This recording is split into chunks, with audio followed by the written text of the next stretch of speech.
All right, everybody, welcome into another episode of the Gridiron Uncensored podcast. And guys, it's a week 0 kickoff. I mean, what a time to be back. It's college football season. We've got FCS games kicking off on Thursday. Week 0 is kicking off Saturday. Trev, it's good to be back, man. It is good to be back, baby. It is good to be back. Football played. And not just all this talking and all this other crazy shit going on. Legal battles and all sorts of people going and then coming back and then going again. And I feel like this is the most legal I've seen in the offseason, like ever. That doesn't have to do with the actual NCAA. I feel like the NCAA as the body isn't even doing this. It's just student athletes and schools are fighting against each other.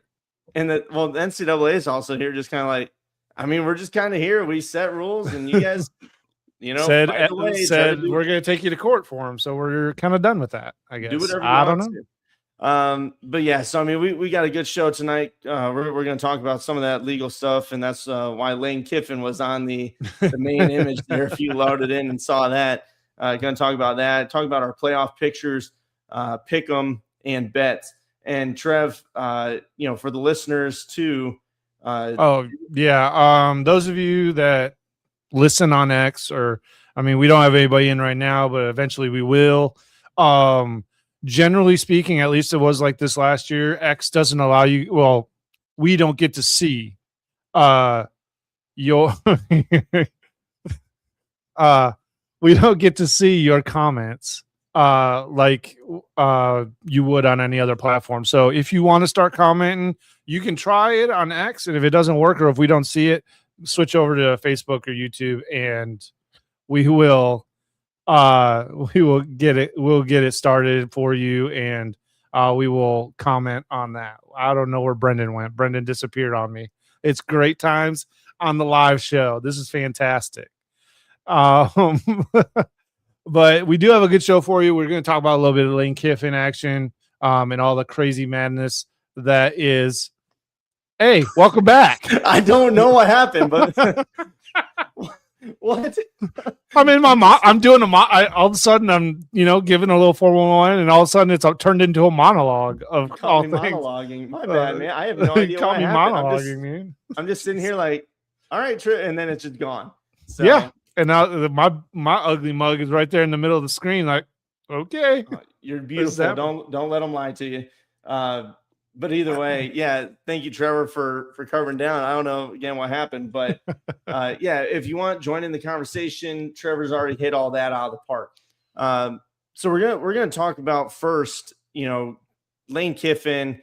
He's in LSU are really at the center of this legal thing right now.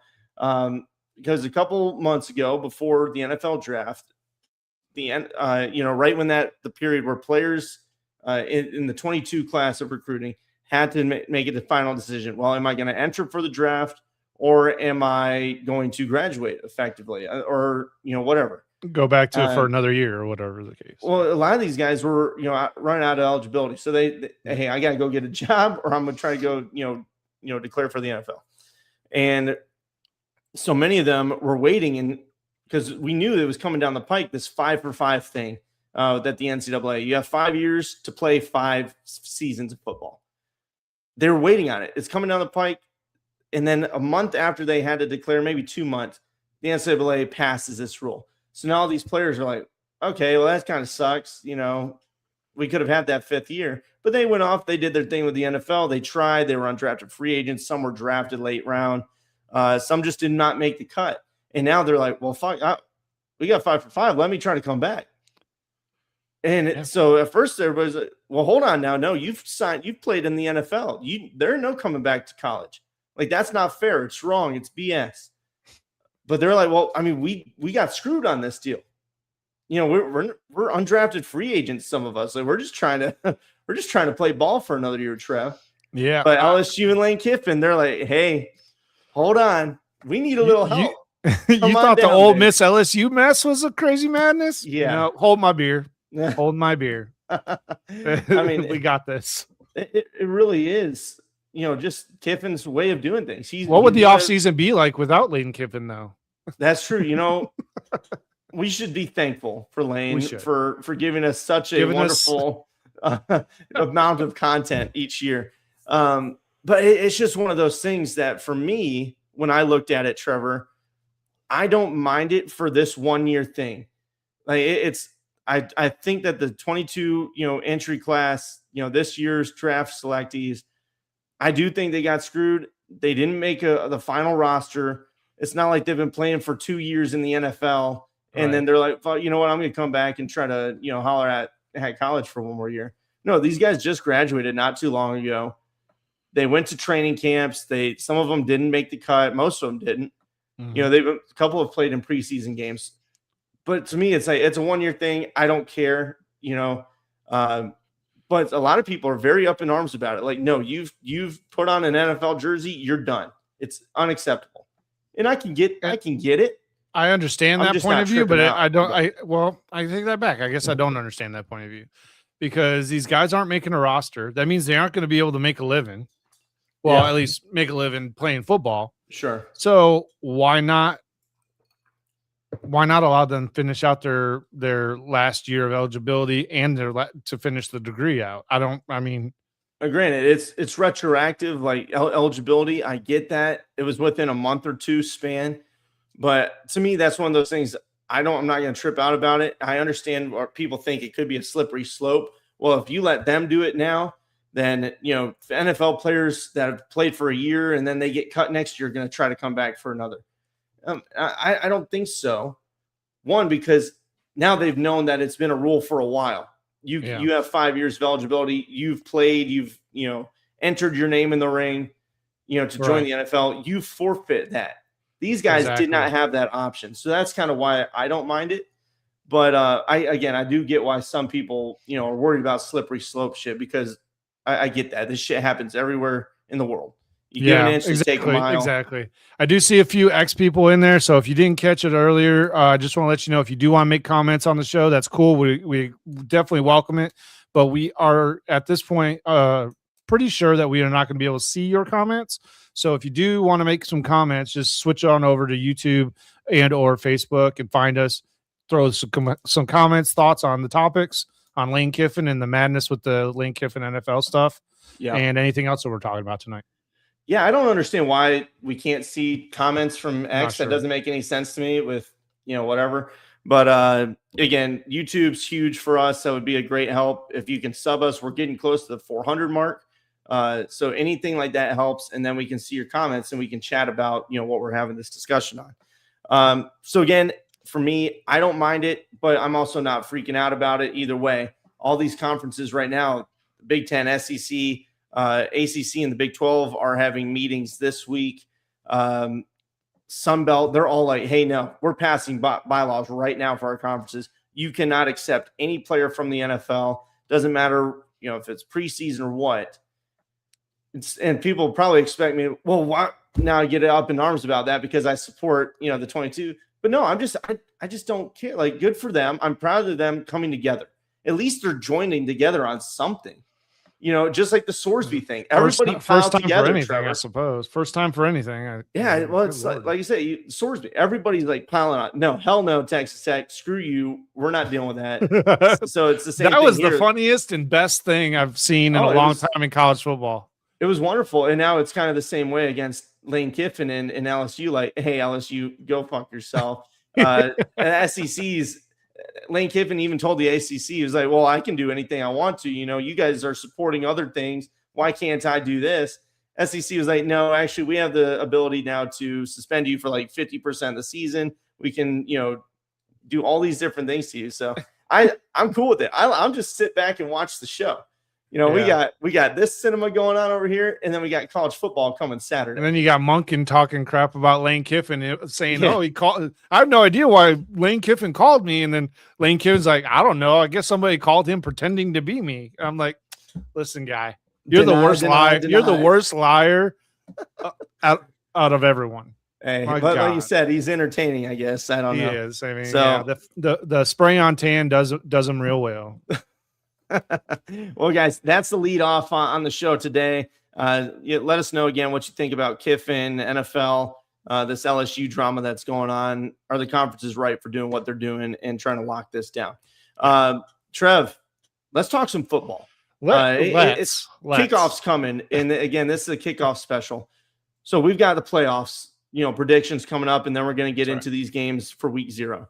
Trev, I don't know who's you got pulled up first. I got you first, buddy. You're up first. Let's throw it down. Let's do it. Guys, Here first is look, Brendan's. Read them and weep. I've got Miami making a run. They were so close last year. That'd be a hell of a run. I ain't going to lie. Beating TMU and Georgia. It's kind of like a flashback of last season, beating Texas A&M in the playoffs. But this kind of is how I'm seeing it play out. I think there's going to be a lot of tiebreakers this year.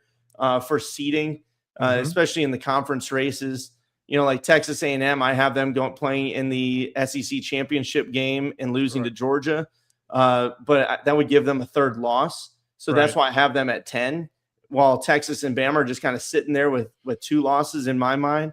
So they're just kind of hanging in that area. The rest of them, Notre Dame, I got them with 1 loss, so they're kind of sitting back into that 5 slot because of the carnage around them. Oregon, same thing. I don't have them in the Big Ten championship, but they have 1 loss in my book, but they're still going to be good enough the rest of the season and schedule to have them up there. And then, Ohio State, same thing. They're sitting there at 10-2. They've got a hell of a schedule if you've not seen it, guys. So go check that out. It's brutal. Yeah. So to me, them going 12-0 is damn near impossible. They've got talent, yes, but it's a tough one. And then Notre Dame, like I said, Boise State's my pick coming out of the new Pac-12, which is exciting to have Pac-12 after dark back. But guys, that's where I'm looking. SMU is my last one that I had sliding in that 11 seed, and they have them playing in the ACC championship game and losing, but because of the carnage around them, all the stuff that I've got written down, Texas Tech's up there with 2 losses. I'm trying to see who Louisville is out there, Utah, but SMU would just kind of have that one extra, data point of losing in the, ACC championship game. I know it's a good loss or whatever. That's just kind of where I'm looking. So guys, that's what I'm looking at. Throw me your comments. Tell me why I'm wrong. I know it's a long shot, I guess. Let's just wait. Right. They're going to see mine and then they'll be like, well, maybe Brendan's got a point. And then because mine was, honestly, guys, I'm going to be completely honest with you. It was all done by gut. It was just a gut feeling on all of this. Check. It was bring your own guts. That's what Dabo said. And look, you got Dabo in there down at number 11. I do have Dabo sneaking in there and then getting his butt whooped by Ohio State. It's not the Clemson of old, man. It is not the Clemson of old. They might sneak in, but they are definitely going to get their. Yeah, they're gonna get beat pretty bad. Oh man, whole lot of bad words popped into my head, and none of them I could say. I feel like I mean, if you got hate in your heart, let it out. So obviously, you guys can see I have Memphis coming out of the group of 5, and really this week 0, we're going to talk about them week 0 because they got one of the bigger games this weekend. Huge game for them in the playoff race in general. Week 1, huge, week 0. Really, honestly, yeah. Obviously, I had Georgia lower because I have them losing in the SEC championship game to LSU, but I have 3 SEC teams, and because I think just the carnage between all the other conferences, you're going to see that I think preferential treatment will be treated to the Blue Bloods this year. I think more so than maybe in years past. Yeah. Just because of the way things are going to probably fall. I mean, it's going to be a common sight, I think, to see a lot of two lost teams in the playoffs this year. I think so too, and you got Bama up there too. So I mean, I do have Bama, and they're getting all the way to the semis to play. Ironically enough, LSU. So I like your pick with Miami. I just for the life of me, I can't trust Darian Mensah. Really, I just don't know if I trust him enough to make all the right decisions against all these big time opponents. I feel you. So, but yeah, Notre Dame, I have 0 faith in you. But that's beside the point. And Oregon, I just think that they're going to run the table, and I think they will become the Big Ten champ. See, that's where for me, I like Mensah a lot, and I like CJ Carr a lot, and that's why I have them towing off. I also think their front line for Notre Dame is going to be good enough to get them going, and they have such a light schedule comparative to others. Now they've got some solid games. It's like 3. Right. The rest are pretty easy comparatively. Oh, sorry, I forgot Texas is in the SEC. I have 4. Yeah. My bad. Yeah, it's easy to forget. You know, they still belong out west, but I think we both had 4 in the 4 SEC teams getting in. But like you said, I mean, the SEC has added a 9th game to their conference championship or to their conference, schedule. So I think you're gonna see a lot of carnage. There is possibility for a lot of 10-2, which I have as well, Trev. Right. But you could easily see some of these guys drop a game and get to 9-3, 8-4. So it's gonna be a whirlwind this season, in my opinion. Yeah, I just think this is gonna be the year for the experienced quarterbacks. Is what I think. That's why I think that Ohio State's going to go far. I think that LSU. Well, we'll see. But we'll see on the quarterback play for LSU. That's the only thing. I like Levitt, but yeah, he's had his moments. Yeah, I like Alabama's quarterback, although I really don't. I don't know what I'm to expect from him. He could be. I don't know. He could be another bust, to be honest. To be honest. And then Texas with their quarterback and Manning, in Oregon with Dante Moore. Thank you. Yep, I got you. Thank you. I had Dante. I couldn't get the last name out. Well, see, that's the one I'll say for me is Dante Moore. He really has to improve in the biggest games, in my opinion. But I mean, he's got weapons everywhere. He's got the talent. 100%. He's grown so much from when we first saw him, and we'll see what he does from last year. Because again, they were killing it. They were making a good run, and then Indiana got a hold of them, in the playoffs. So I joke about Oregon is, 2 years ago they made the playoffs, got blown out in round 1. Next, they make it another round, and then they get blown out again. This year they're destined to maybe make the national championship and then get blown out. And then next year they'll finally win one. So it's like they're just on that trajectory. So we'll see what happens with Oregon. But I think a lot of people are banking on them just being loaded with talent. Dan Lanning's a damn good coach. It's not a bad pick at all. I mean, I think there's probably 6 or 7 teams in that fit that mold of being national champion caliber. And then you got the teams that are breaking in new coaches and all this other things that got going on that they could explode and come onto the scene like, hate to say it, Virginia Tech and good old Baldy could come onto the scene with ACC and become a contender and knock Clemson right out of it and be the be the team. That'd be nice to see Virginia Tech back at it in the. I would love to see it. Things. I feel like I've got them a year out. Like I think they're going to make a push this year, and they're going to cause some problems. Yeah, I think. But so I too. do. I'd probably say a year out for them. But I mean, like you said, there's so many teams like that I have sitting back here at 9-3, like USC, Michigan, Houston. Teams like that are going to play spoiler to some of these seasons, and you just need to watch out for them. Yeah, and especially like, for example, Ohio State, for example, they have to be super careful with Michigan at the end of the season, especially if they drop one, maybe even two during the season to some of those big time opponents that they got. And so you got Ohio State, Texas, early. Yep. Arch is more polished than he was last year. I mean, so is Sayin, but we'll see how this goes. It's going to be a very, very fun game to watch. And another one that people are kind of putting in, I've seen them slide in to playoff pictures, is Oklahoma. I think their over under is only like 7.5, but that to me that's an easy over. It might even been lower. But Oklahoma, and that's a loaded squad defensively. They're going to be sound. Just watch out for them. They're one that could again cause trouble early for the SEC, and they could slide themselves into a playoff spot. So we'll see, guys. Let us know, who do you have winning the national championship? Who do you guys have in your brackets? We'll post all these tomorrow on socials. All the graphics that we have tonight. If you're listening on the podcast platform instead of watching. And for those of you, those of you on X, just a reminder to, if you want to jump into the comments and tell us some of your picks or what you think of ours, for that matter, switch over to YouTube or Facebook so you can put those comments in. And yeah, absolutely. Post those up, put those up, and respond to them. Yeah, we want to see it. We want to have the conversation. It's fun to have that drive the show a little bit in some of these segments. Trev, anything else on playoff picture? Any conference championship game stuff you want to mention? I think for me, it was one other team I wanted to mention was Arizona. Watch out for them this year in the Big 12. They're one that I think could really ruin some seasons, pretty quickly. I was going to say maybe they don't play Tech. Yeah, they do play Texas Tech. That's why I don't have Texas Tech in there, because I have Arizona beating Texas Tech and keeping them out of that discussion. I do have one. Yeah. We cannot forget to make a mention of how important to the ACC FSU is. Oh, wait.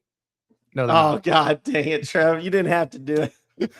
Hey, we're going to talk about Florida State here when we talk about the games, all right? Norvell, I'm sorry. It'd be interesting. He is on a hot seat. Like it's a win. It's a winner go home thing. But and the ACC is growing. How do I say this? I think the ACC, is in a tipping point. Either FSU kind of gets on the bandwagon and starts growing and starts competing, or they're going to get left behind, because a lot of these teams, the SMUs, the NC States, the Virginia Techs, the Clemsons, are in a rebuilding, but they're always going to be strong with the recruiting classes. I just think that they're even some of the West Coast teams that are part of the ACC and having to play Notre Dame as part of the schedule. I'm not saying that Florida State has to. Does Florida State have to play Notre Dame this year? No, not this season. I don't think so. But still, I mean, that's still going to be a part of their schedule going forward. So they're on a tipping point. Sorry, I went off on a tangent. My bad. No, I mean, hey, listen, Florida State's a huge part of the ACC, and I think there's talent enough there to maybe spoil a season. I don't think they have it yet to get there. Some people I've questioned, like, well, where are they going? What's their? I think they'll get a bowl game. I do think they'll get to the bowl. Oh yeah, they should get a bowl game. I would think. I mean, they do have. They play SMU early. They play Bama. They play Louisville, Miami. Pitt's a solid squad. Florida's, so they've got a tough schedule. And Louisville is also one of those ones that will play spoiler to a few teams this season, I think. They're another one I mentioned in mine that's right on the outside looking in on the SEC or the ACC playoff race and conference championship race. So exactly, we'll see what goes down with it. Trev, let's jump in to our pick 'em here in week 0. Let's talk some football games and what we have coming up this week. It's really a solid slate, in my opinion.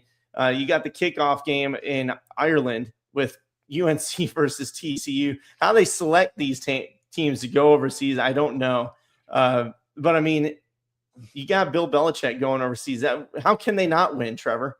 Oh wait, we've all got pretty TCU. Easily, actually. We've all got pretty TCU. easily. No faith in the fighting Bill Belichick. What's going on with that, Trev? No faith with they're going to lose because of Bill Belichick. Yeah. Like, it's not because of the kids playing. It's because Bill Belichick does not know how to coach a college style offense. And the discipline was so sloppy too. Yep. Like it didn't last year did not look good at all. It was bad. It was really bad. And Gio Lopez, he was solid coming out of South Alabama. Like, he's a fun quarterback, and things just went to hell for North Carolina. So I mean, they attacked the portal, Trevor. They've tried to rebuild, but again, it just no faith in the coaching staff. None whatsoever. Until North Carolina gets serious about their coaching searches and stop being the retirement home, that would be a great start for them, to be honest. But yeah, no. When I look at this game real quick, Trev, I do like Billy Edwards that they brought in. I thought he was going to be fine at Wisconsin. He got injured early. He used to be at Maryland. He had some talent. I think he can be a solid quarterback for them. For me, though, defensively, I don't know if they're going to have enough to stop TCU. Their front end of UNC is what's going to control this game, in my opinion. If the defensive linemen can start getting pressure and take a little bit of pressure, I guess, off of their own back end. But I think the offensive line for TCU is just going to be too much for this game, man. So that's why you and I think TCU overall, just top to bottom, has better talent. Yeah, all the way across the board. I'm looking for Jeremy Payne to have a big game. They're running back for TCU. I think he's going to get after it. And I'd like to see TCU. TCU is definitely one of those teams I want to see back in relevancy talk again, top 25. Yeah. I would love to see them. Got the Purple People Eaters. I want to see them back in it. Yeah, they took a hard reset after that national title whooping. They did. It's just kind of, but they had everything put together perfectly. Like that team was just set. They were dangerous. Barbara cracks me up. I absolutely love Barbara. She makes nicknames for everyone and everything. And Lane K Crunch, if you don't know, is Lane Kiffin. Okay, that's who she says for Lane Kiffin. So I love it. Like, keep them coming, Barbara. Earlier. Keep them coming. I love it. Lane K Crunch is a plague. It's like, I love Barbara. Thank you so much for this. But as for that, we're all picking TCU. Trev, next one, USC, number 14 in the country. They've got a 38.5 point spread. Now, I honestly think that if I was just picking against the spread, I honestly think San Diego would probably hold them to under 38 points. It's possible. It depends on what. Unlikely, but possible. It depends on what USC is coming out of the gate. Like, how fired up is Lincoln Riley? Like, I know he's got to be wondering, like, okay, he's even said it. The playoff window is open. It's now. Buddy, it's been open for a little bit. It's been open for a little bit. But, I don't know who you're lying to, not us. Okay. You can lie to yourself all you want, but let's just be clear. The top teams in the conference are still the top teams in the conference. Yeah, like, buddy, we see what's going on. We've watched the games. We watch them all. Either way, spread there is 38.5, Trev. Again, too much firepower. I have them actually covering the spread. I think they go over, get probably 40 points. It's possible. They might make a statement on the way their offense can run and just go. I think they're going to be looking for a statement early and set the tone. And we'll see, where they go from there. But they've got a couple of games that they can early on before Big Ten play. They've got Fresno State and then the Raging Cajuns coming up after that. So they've got 3 games that they can get in a groove and really run it, which is a big thing for people putting USC in the playoff race, Trev, is how the schedule sets up, lets them get running before they end up playing Oregon, in week 4. Let's just hope they've learned how to play defense. I mean, that's really all I really am wondering. Well, they're going to need to figure it out before, it goes Oregon, Washington, Penn State, and then they play Ohio State, Indiana. I mean, they've got a schedule. It's not easy. No, it's not. Either way, week 1, we all got them winning this one. Next up, this is a really big one, ACC race, NC State, Virginia. The spread is 5.5 in favor of Virginia. Trev, you and I are both going for NC State on this. Blake's going UVA. Yeah. NC State to me just has a feeling about them with CJ Bailey. I don't think they're going to be able to win the ACC, but I think they're going to cause damage. And Virginia, I think they're just replacing too much at quarterback and, just the feel of it. I think NC State's the better team. Defensive line is key for NC State to win this game. Yeah, I would agree with that. I think offensively, I think NC State might have UVA outmatched. Yeah. But UVA's defense is solid. So I think it'll be a good matchup. I don't think what was the spread on this again? Yeah, 5.5. Small, basically a touchdown. And that's probably what this game will turn into, is a touchdown game at some point. If it's more, if it becomes a blowout, I'll be very surprised. Either way. Yeah, I think so too. The biggest question I have for Virginia is Bo Pribula. The way he played at Mizzou just did not impress me. He's got some moments, and then others you're like, ooh, what the hell was that? And if he does the same shit here, the defense for NC State's going to feast. And CJ Bailey's too veteran, too good to make mistakes against if you're the other offense. They're going to run up and down the field at times. Yeah, good old Prib. I did not approve of his play during big games. Yeah, he could play just fine over like the whatever games that are whatever, but the big games is where he struggled. Yeah, I agree, and that's why Missouri. I don't think last year they beat a single team, that was ranked or had like a winning record or some shit. I can't remember. There was definitely time to move on from that quarterback for sure. Yeah, so we'll see where he goes. I mean, he's on his third school. Remember, he started at Penn State too. So next one up, we're going to run the NC State, and points look tasty on that one. Jacksonville State and North Dakota State. I'm a little worried about this one that we all picked North Dakota State, which usually means that it's going to go the other way, but whatever. Yeah, and this is the concern. So you got Mountain West, North Dakota State, brand new team there playing, Conference USA, and they've been conference champions for like 2 straight years. They've got a strong core returning in Jacksonville State. I was a little surprised at the spread, to be honest. Yeah, I think they're going to be right in it. I'm surprised it was so big. Yeah. I do think it's going to be a lot tighter. North Dakota State's a fun team. They're solid. They're sound. It's the lines that I'm a little bit concerned about, but they've just been so good for so long. I think they're going to translate just fine to this league. Yeah, I think North Dakota State is going to surprise a lot of people.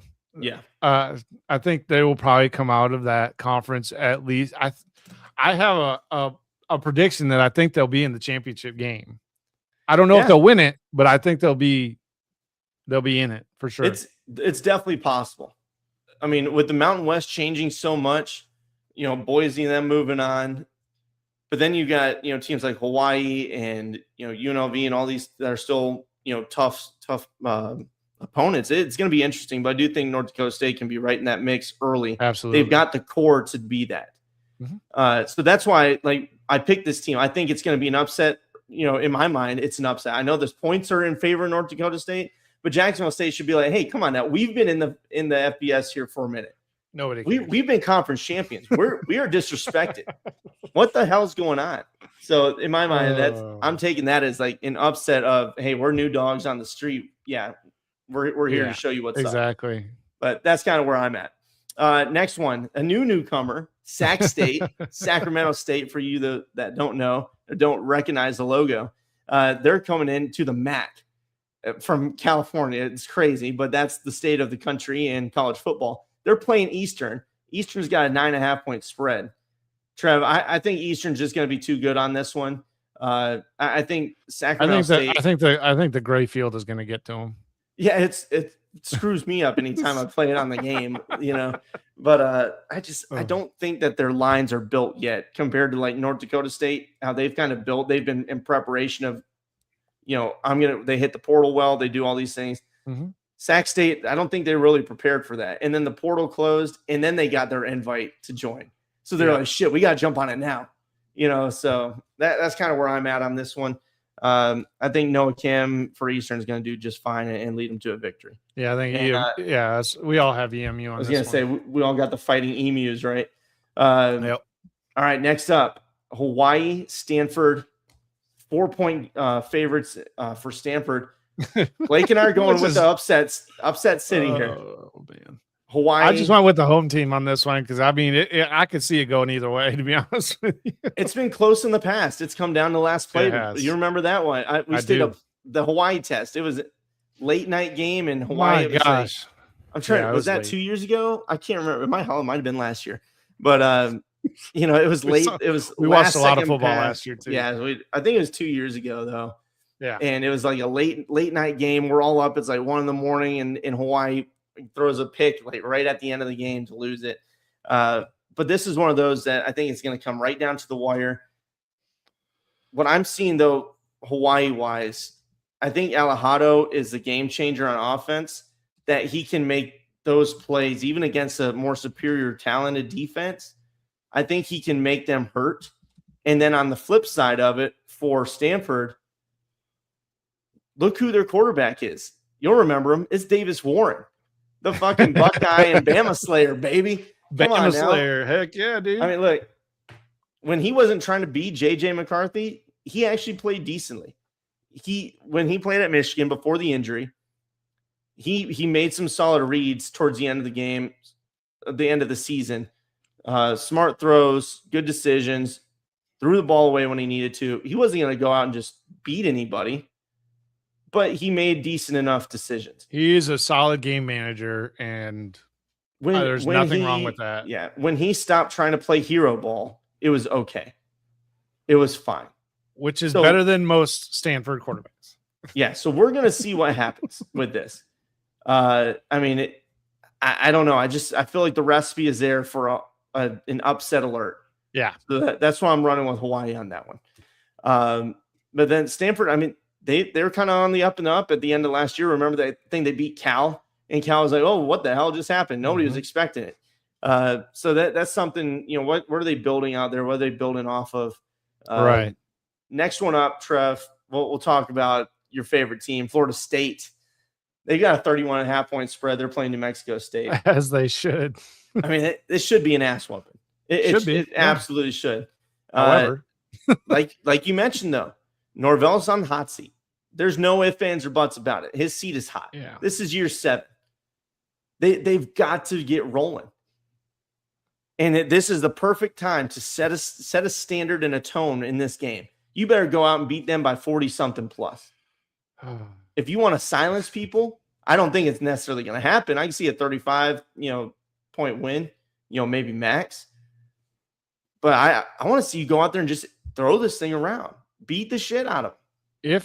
If they show up to this game and struggle in any way, shape, or form, I'm calling that they'll win this game and they'll go 0-2 the next 2, which is SMU and Alabama.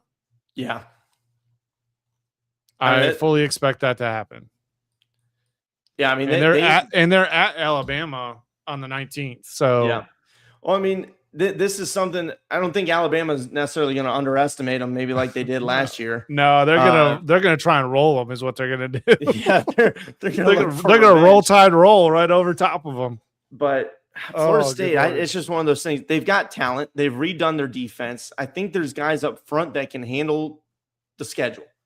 Yeah. I just don't trust offensively enough that Daniels at quarterback is going to be the guy to get you over these big game humps. He might keep you in it and keep you close. I just don't think it's going to be enough to be that.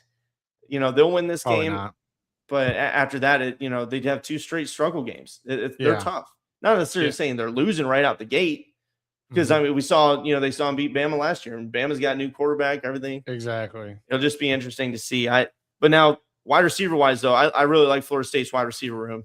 Like Danzy and Robinson are beast. I think that's going to be huge for Daniels. Just, hey, chuck it up. They're down there somewhere.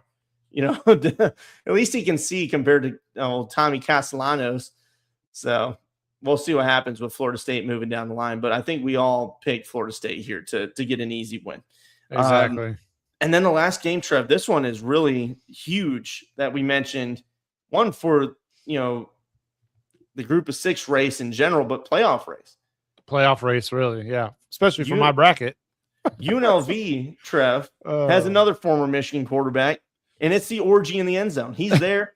He's we didn't get to see much of orgies in the end zone last year. We did not see much orgies in the end zone. No, if any. I mean, I guess that was 2 years ago because that was 2 years ago, buddy. Yeah. Things like fade out of my memory because it was so bad. It was a bad time. Somebody was asking like who's the worst Michigan quarterback in history, and I was thinking about like John O'Corn. I was thinking about Joe Milton. I totally forgot Alex Orji existed.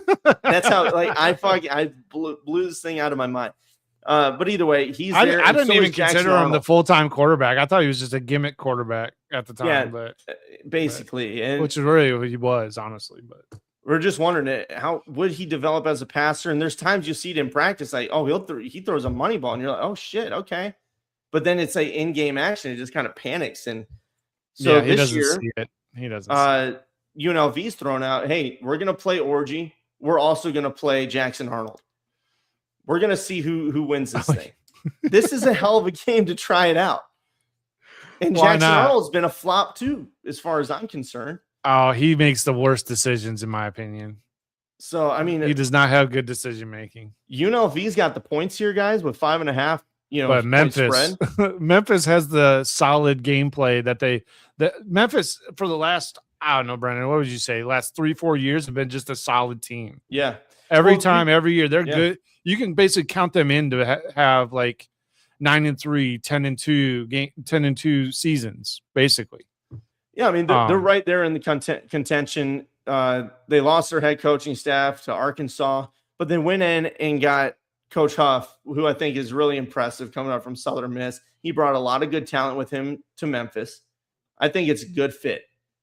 And the quarterback situation there, I like Marcus Stokes. I think this guy's going to cause some problems. Now, UNLV's got a lot of talent around the board. Quarterback is what I'm leaning on here, and that's why I went with Memphis. The quarterback situation for UNLV does concern me. Orgy can run. We know that. He's like a fucking halfback back there. He can knock your ass over. He's quick. But by God, if he has to pass and he has not developed some sort of like timer in there or a little bit more accuracy, like God, I mean, just a little bit would go a long way for him. But he's got a cannon for an arm. You can't put it anywhere. So I don't know. That's why I'm a little concerned here for UNLV. I just want to see it before I buy in because a lot of people are even putting them in the playoff race. Which they've got a great roster. They do. I want to see the quarterback situation. For sure. So that's why I'm running with Memphis on this one. Yep, absolutely. And they're your pick for the playoffs. They're the group of 5 pick for me. So if they lose this week, I'm screwed. There's plenty of room for them to come back from it. All right. Maybe not a lot, but not a lot, unless they meet UNLV in the conference championship or something. I mean, this is huge for them because Memphis coming out of this, they have Arkansas State, which they should get that one, but then they play Boise in 2 weeks. I mean, they've not got a tough early sledding. Yeah. So they've got to knock this one out of the park. They have to go in and get the dub. Exactly. Yeah. All right, guys. So that's our picks. That's our pick. Again, let us know in the comments, who you got picking, who you got picking. Who are you picking this week? Oh, shoot. Barbara's like Memphis toast. No, Barbara. Don't say that. You don't tell that to Trevor this early. Breaking my little itty bitty heart. And we got to call out your jersey there, Trev. You mentioned it earlier. That's beautiful. I love that. The Budweiser. Look at that. It's the sleeves that I love. Look at that thing over there. Beautiful. But either way, guys. All right, let's move on. Let's talk about our bets and our it's a small week, so obviously we're probably all going to have some similar stuff. But as we go, into the season, and y'all feel free to throw your stuff into the chat and let us know what you're picking, what your gridlock is. And Brendan, why don't you break down for the newcomers of the show, if we have any, what we're talking about when we pull this up here. Yeah. So as far as what our ground rules are, or kind of how we run it. Yeah. If you got to throw it up, and I'll, so for gridlock, we do it, individually, as a team, we track points. So we're always trying to kind of point hunting. I've got a key. So on this one, Memphis, they're 5.5-point underdogs. So the gridlock is we have to pick an underdog to win. That's why it's called a gridlock. Like it's dead set. It's got to be an underdog. It can be, a 1-point underdog. It can be whatever, but it's got to be some sort of dog. The lower or the higher the spread, the more points you get. That's kind of how we run it. So we're doing that. And then on the other side, we're tracking against the spread or over-under picks. And you can see there, most of them against the spread, really easy, on some of these to go, hey, you know what? That's a good looking win. We're picking Memphis, NC State. We already picked it. So it just kind of fills in. Mm-hmm. The ones that's, to me, hard to pick are the over-unders on points. I hate doing those. And I was like, man, I kind of feel like this Hawaii-Stanford one is going to be such a low-scoring affair that we're going to get there. So that's why I went with the under on that one. Trev, what else? Anything else on the gridlocks? Not really. I mean, like you said, it has to be an underdog. Generally speaking, what I think we probably will implement, I think we tried to implement it last year. You cannot pick the same team each week. So like if you have a team like Memphis, I'm picking them this week. I can't pick them next week for the gridlock. You can do the over-unders. Like that's fully within bounds. But as far as the gridlock goes, you'll have to pick a different. I'd have to pick a different team next week, which is pretty easy to do considering the amount of games that are from week to week. Yeah. But some of them are harder than others, obviously. Absolutely. So like you said, you'll see a lot doubled up this week on our bets, but that's just kind of where we're looking. You got a good feel for NC State, good feel for Memphis. The Hawaii one, I think that's a solid pick for those that are picking the upset like we are, or at least Blake and I. So we'll see what happens with it. We tracked them last year. We did really good on our picks and gridlocks. I should have brought my pad out to let you guys know what our numbers were from last year. They were solid. Let's not, because mine aren't. I thought they were all right. I disagree completely. Well, maybe mine was solid. I don't know. I feel like I remember that vividly, and I did not do good. Well, you know what? I'll post it tomorrow when I post. Of course you will. Of course you will. I got to throw it out. You got to let people know what we're doing with. Hey, we're not financial advisors. Look, okay, so those of you that are new to the show, the running joke is any pick that Trevor does, do the opposite. It's bad luck. Trevor picks you might be you're kind of fucked. Oh my god. So anyway, that's our picks, that's our bets. Again, really I'm feeling good about this Memphis one. That I'd lean on that hard. And that's again quarterback situation. But guys, that's it for tonight. Let us know again what you think about your playoff picks, your pick'ems, your bets. Are you going to trail or tail any of us on those? And like I said, all those will be posted tomorrow, on social media, X, Twitter, Facebook, whatever the hell else there is out there, all 40 of them.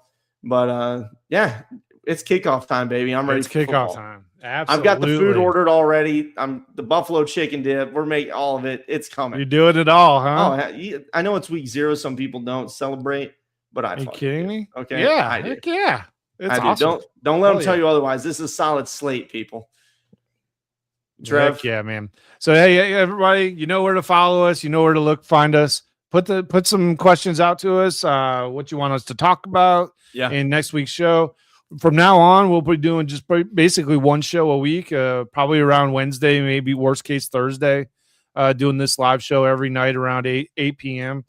Central time, not Eastern, Central. Yeah, that should have put that out because I forgot. That's my bad. I mean, Central Time's best time, but whatever. Sorry, Trevor. Go ahead. Yeah, but you know where to find us, and shoot us some messages. What you want to see. Brendan monitors the X really well, so if you want to, find out about what we got going on the next couple of weeks, feel free to throw some chats, questions at Brendan on X, Facebook. We're all monitoring that, and obviously we monitor our YouTube very well. So please go like and subscribe our YouTube. It helps us out a lot. Absolutely. We're on it like Blue Bonnet. We'll see you next Sunday when we do a recap of the games. And I'm so ready for it. God, I'm ready for kickoff. FCS stuff tomorrow. Don't forget, if you're into that, you watch that. If not, tune in. It's football, guys. Come on. There you go. Football starts technically tomorrow. Folks, we'll see you around. Take it easy. Have a good one. Take it easy, everybody.